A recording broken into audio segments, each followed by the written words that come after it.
اسی میدان میں ایک جگہ دو لڑکیاں پتھریلی زمین پر بے یار و مددگار بیٹھی ہوئی تھیں۔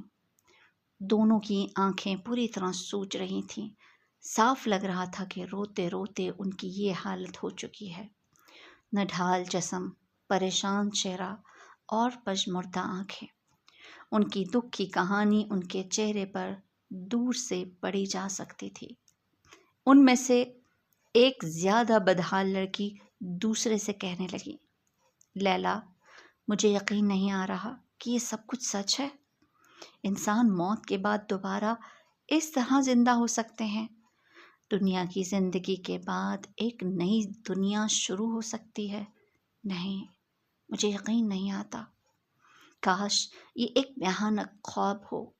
کاش میری آنکھ کھلے اور میں اپنے ٹھنڈے ایئر کنڈیشنڈ بیڈ روم کے نرم و نازک بستر پر لیٹی ہوئی ہوں، اور پھر کالج آ کر میں تمہیں بتاؤں کہ آج میں نے ایک بہت بھیانک خواب دیکھا ہے۔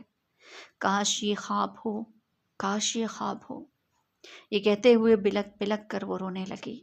لیلا نے روتی ہوئی آسماں سے کہا، یقین کرنے نہ کرنے سے اب کیا فرق پڑتا ہے؟ یہ خواب نہیں، حقیقت ہے۔ خواب تو وہ تھا جو ہم پچھلی دنیا میں دیکھ رہے تھے۔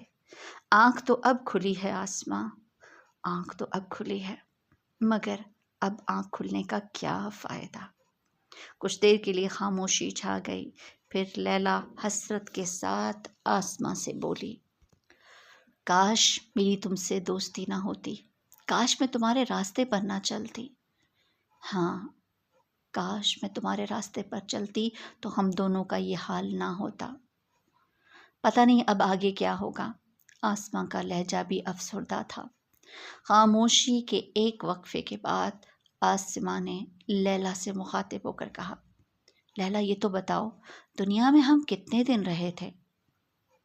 پتہ نہیں، 1 دن یا 10 دن، یا شاید بس ایک پہر۔ اس وقت تو یوں لگتا تھا کہ زندگی کبھی ختم نہ ہوگی، مگر اب تو سب کچھ بس ایک خواب لگتا ہے۔ مجھے تو اب اس خواب کی کوئی جھلک بھی یاد نہیں آ رہی۔ یہ کہتے ہوئے آسماں ماضی کے دھندلکوں میں کھو گئی۔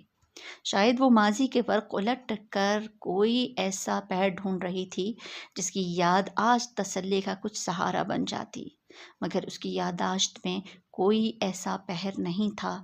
جو کچھ یاد آیا وہ خود ایک فرد قرار دادے جرم کی حیثیت رکھتا تھا۔